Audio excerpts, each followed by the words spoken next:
RegioJet číslo 1012 spoločnosti RegioJet zo smeru Košice s pravidelným príchodom 8 hodín 50 minút.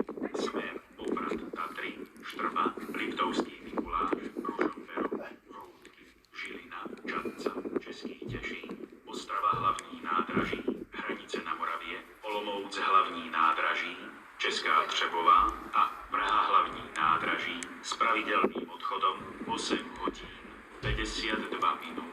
Príde na koľaj číslo 4.